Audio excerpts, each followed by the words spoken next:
Hello, this is Michael Wiley, and I'm sitting in for Pam Stack today on Authors on the Air.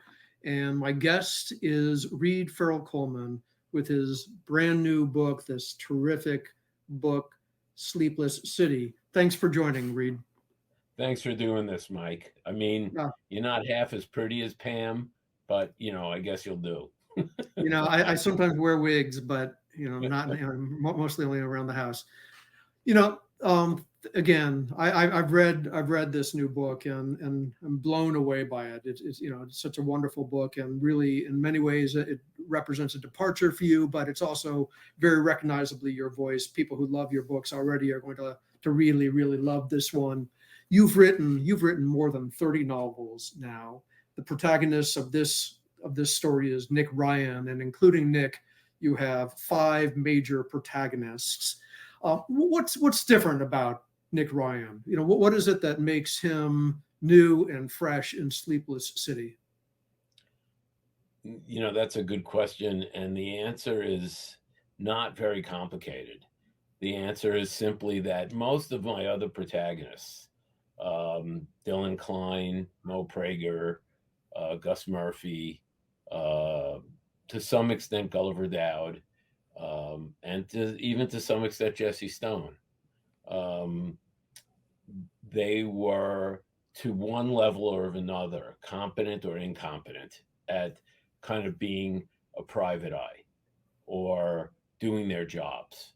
And my 2 most popular protagonists, Mo Prager and Gus Murphy, were, let's face it, stumblers. What I like to think of as stumblers. They were uniform cops. They were very good in the uniform, in driving around in cruisers, making arrests, being first on the scene, but they weren't detectives. And then when, after they'd retired or were fired, or put out to pasture, when circumstance called for them to act as detectives, they were constantly stumbling about. They were always in above their heads, and a victory for them was treading water. Where on the flip side, Nick Ryan is the first kind of uber competent protagonist I've ever written. He's a man seemingly with just incredible amounts of talent, incredible amounts of skill at his job. As is stated early on in the book, there's the hurricane and there's the eye of the hurricane, and Nick is always in the eye. And so he's a guy who, when he approaches the things he has to approach, he is not wandering around with a blindfold in the dark. He knows what he's doing, and he knows how to do it. So that was an interesting thing, because, as you know, Mike, when you write these kinds of protagonists, it's their foibles and their incompetencies and their vulnerabilities that kind of make them interesting. And so here I'm writing a character who's not necessarily like that. And that was I wouldn't say it was a struggle, but it was a challenge to do that. Yeah, that makes a lot of sense. In some ways, as you are already suggesting, he's recognizable both within, say, crime writing, crime fiction, and in relationship to your own work. Some of the tags that you're attaching to him and that make a lot of sense is that he's a guy who's has conflicted loyalties. This divided soul. He's fighting his private war with his private code. These are features that we recognize. But then you're giving us somebody who has a kind of a competence, for all of those, both limitations and strengths. Do you see him as being an important kind of a character to have at this moment? And I'm thinking this moment both in relationship to other crime fiction that's out there, but also just kind of where we are at this moment historically. I'm not getting political. I'm not getting into these kinds of discussions. But is there a reason why a figure like Nick Ryan, again, I think especially of those divided loyalties at a moment in which we're seeing a lot of division internally and kind of nationally and every other way. Is there a reason why this character is important for now? What motivated you to write him? As you know, Mike, because you were there and witnessed it during the pandemic, this book changed. This book changed because of George Floyd. This book changed because of those things, and for the better. So Nick would have been the same character, but the situations I put him in changed because of what happened in the world. I think people who pretend that we can ignore the real world in our writing. I mean, sometimes we can. If you write historicals, you can ignore it. I've written books that were set 30 years ago. So even though that I per se isn't an historical, I can ignore what's going on today. But while I didn't put on, Nick in a situation where people were wearing masks or the pandemic was going on, I did think it was important to address, because he's a cop, right? So I wasn't going to ignore what was going on in the world. And as I wrote recently in another interview, whether you're a defund the policer, whether you believe in defunding the police, or whether you ride around with a Blue Lives Matter bumper sticker, I don't think anybody wants us to get rid of the police. So the idea was, okay, let me put Nick in a situation where none of us would want to be in. Now, you've read the book, and the situation I put him in Sure. is almost impossible to deal with. Yeah, and I'm going to emphasize for anybody listening who hasn't read the book yet, it's situations, plural, because he faces ongoing, as we love in our fiction, increasingly high stakes kinds of situations. But go ahead, I'm sorry. Yeah, no problem. And it's his first job. It's the first situation in his new gig he has to face. And it's almost impossible because any decision he makes, however he copes with it, there will be people who would say, thank goodness for what you did, and people who will resent him for what he did. Though the average citizen will never know what he did. Yeah. But that, you talk about conflict, the conflict is mostly in him, because he recognizes that what he has to do is something that will make a lot of people, if they ever knew it, very unhappy, and including himself. Right. Yeah, you handle that. You handle that really, really beautifully. And one of the ways that you handle it is, this does not come across in any way as an ideologically bound book. You have a guy who's navigating the world in which we live, right? He's navigating exactly those situations where we know that there are bad situations that have to be dealt with one way or another. And he takes those on. Now that's a role that I think we have seen historically sometimes handled by somebody who is not, say, a cop. And it's most often it's going to be in the hands of, say, a private investigator. Now, you, of course, are the winner, the 4-time winner of Best Novel, Seamus Award. You're somebody with a deep roots in private investigative writing. And here you've taken, of course, you've taken that, and you've shifted into somebody who is tied in more deeply into institutional kinds of policing. That said, he is still somebody, again, with all those conflicts, with all of those limitations and these types of things. He's somebody who we still recognize as having characteristics of, say, a private investigator, somebody who operates according to his own personal code, somebody who's willing to break the rules, the rules of the law, somebody who is deeply morally ambiguous. All of these kinds of characteristics.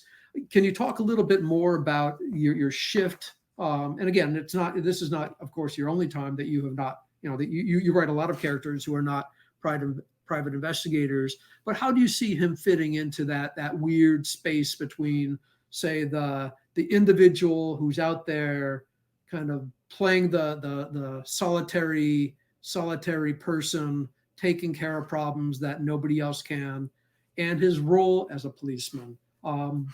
Thoughts? Yeah, sure. Well, first of all, um, I wanted to make sure that Nick never came off somehow as a white knight or a white savior for, because I detest that kind of setup where, Nick somehow saves the minority community.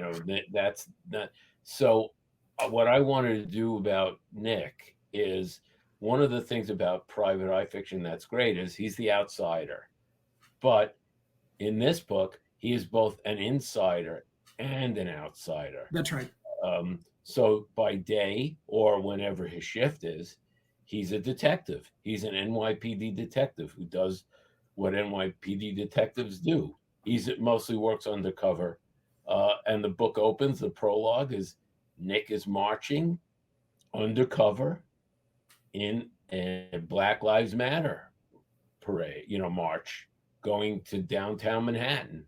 And that's where the readers will meet Nick as an undercover detective doing his job, right? But in this other job that he has, I've come to think of Nick as a prince of the city who must operate in the shadows. So while he has the mantle of a PI who's the outsider and who breaks the rules, he actually has the backing of the rich and powerful in the city to do that.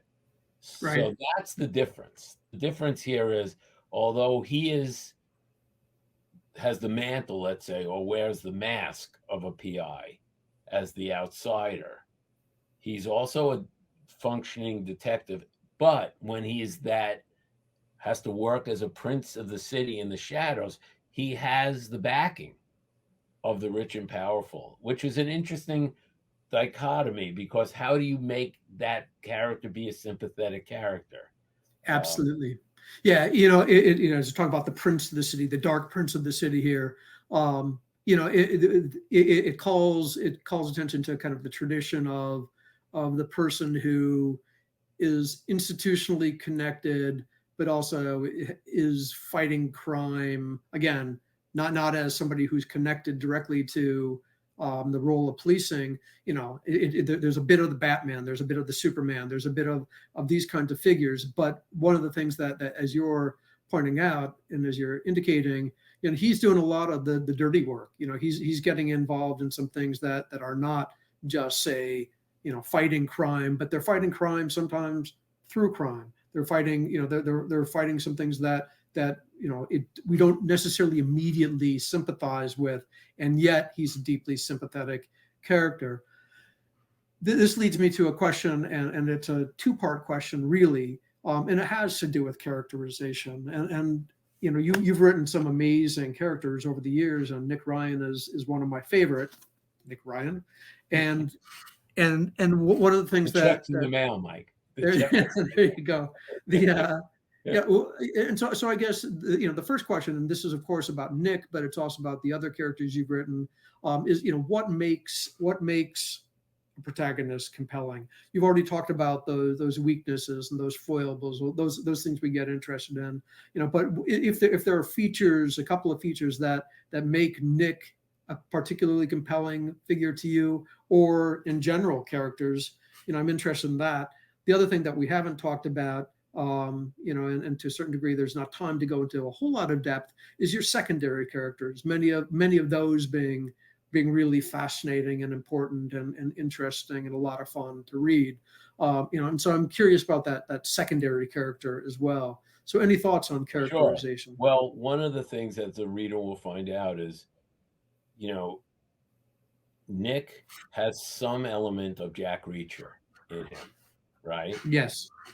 But and I love Jack Reacher, and I love Lee, and I love, Andy. So it's not, this is not criticism, but they seem invulnerable. They almost, Jack seems invulnerable. He's so physically imposing, and he's has a great history, and so he's totally self-motivated, right? He's kind of like the High Plains Drifter to me. So he has that element, but Nick is a cop. And what I made Nick is, yes, he's all of these great things. He was a war hero. He was, he's a really good undercover detective. He is ultra competent. He's ultra calm, but as always is the case, it's his blind spots, his foibles, and his vulnerabilities that make him interesting. For instance, he dated a woman since he was 16 years old who gave him the choice. It's either me or you're going to go to Afghanistan. And he chose Afghanistan, right? So there's this big hole in his life that woman had filled forever. And what she says to him is, well, you always did have a weakness for the lost, for the losers. And he said, not the losers, the lost. So it's who Nick cares about. It's that he has a hole in his life from this person who's not in his life anymore, though she now is again. And yes, Nick is this decorated cop and everything, but I made it a point that Nick's father, who's also a cop, is considered a rat by all the people in the police department because he voluntarily, without a subpoena, testified in front of a corruption commission. So, as the rule goes, the son of a rat is a rat. So it's not as if Nick is an admired figure in the police department. So, I gave Nick trouble. You got to give your characters trouble, or as we say in Yiddish, surus. You got to. Trouble's my middle name. There you go. Yeah, but you got to give them the kind of trouble that they don't necessarily have any control over.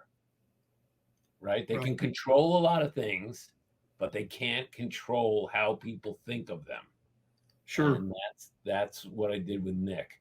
And the minor character, to me, you know this, Mike. I know we're running out of time, but here's the deal. To me, there's never a minor character. When I write a character, right, even if they're on the page for a paragraph, they have full lives. And when I teach writing, I always use this example. On your way to class, did you pass by somebody walking their dog? Sure. Right? And of course, everybody's driven or walked by someone walking their dog. Well, that person with their dog, they're a minor character in your life. But guess what?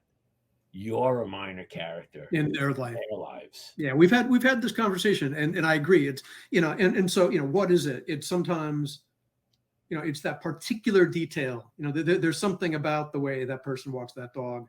That even if nobody knows that it's an open window, it's a window into that life that we understand. I don't think you or I or any of the writers we love and respect have characters that walk on stage and say, "Hark, I hear the cannons roar." That's a minor character. That's a minor character. Right? That's right. They don't have full lives. Right. Once they walk off stage or they're not on the page, they don't exist. But my secondary characters, which is a term I like much better than minor characters, is more today. They still exist to me. Like Lenny Feld is a character who's a big, important character in this book, right? He exists still to me. Absolutely, yeah.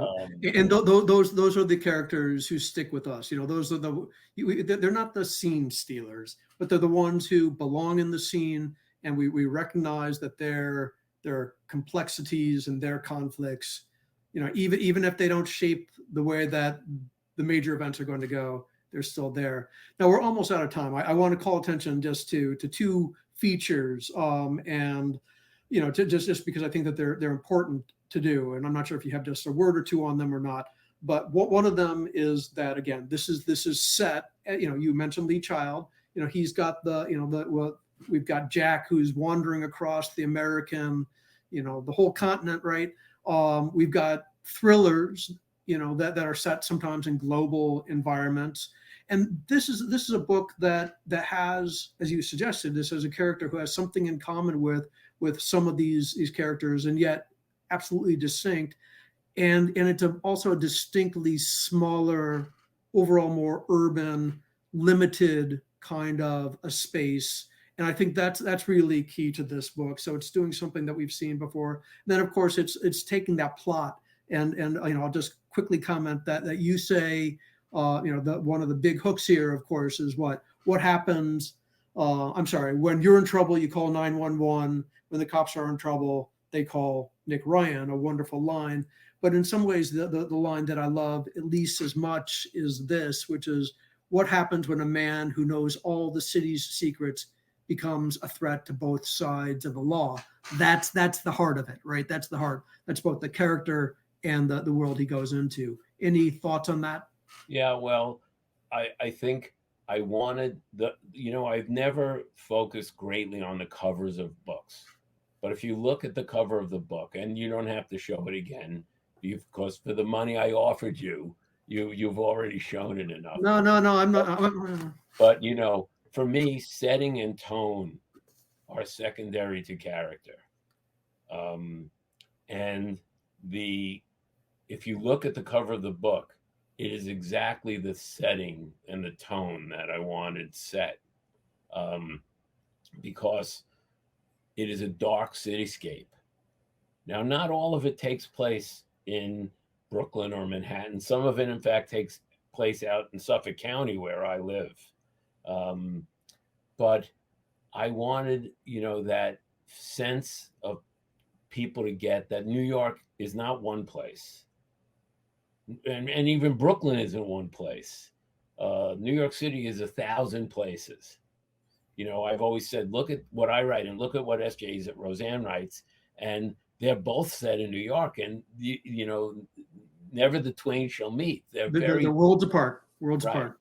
So if you look at all the New York, Larry Block, you look at all the people who write about New York, and to one aspect or another, they're like completely different worlds. So the world that Nick lives in is kind of unique, because on the one hand, sometimes he operates, as I say, in the grit beneath the fingernails of the city. And he's just as likely to be in a Sutton Place apartment. So that Nick, of course, the most fun about the origin story is the world building. And right. I think I've set up a world for Nick where he can be high, low, east, west, north, south, within the confines of the New York metropolitan area. So it does have some sense of the movement of a thriller, right? With the exotic locations, except exotic for Nick might be a housing project in Coney Island, right? Or the Suffolk County Jail. So it does have some of the sense of the movement of a thriller, but in a smaller geographical area. Yeah. Well, it's a wonderful world that you build with a wonderful character and a really, really, vital story. I hope that everybody has a chance to visit it. You're going to be on the road, I know, in upcoming weeks. Wish you happy travels. And if you don't see Reed on the road, you can catch him on national commercials and everything else. Any comments on your tour and the rollout as we wrap things up? Well, it's been 3 years. The pandemic afforded me certain opportunities, but it also kind of delayed the release. It delayed the release of this book. So I am very excited to be back out on the road. Well, not as excited as my wife to get me back out on the road. but I'm very excited to get back out on the road because I love doing book signings. I mean, touring is a drag, because it's a lot of flying and a lot of, shoving food down your mouth and getting in Ubers and stuff. And it can be very lonely, but I love seeing people at bookstores. I mean, it's a way to connect with people who are reading your book.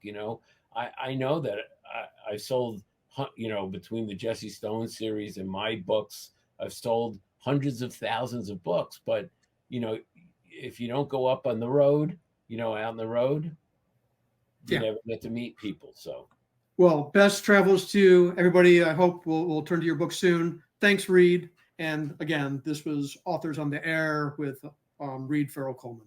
Thanks, Mike. Greatly appreciate it.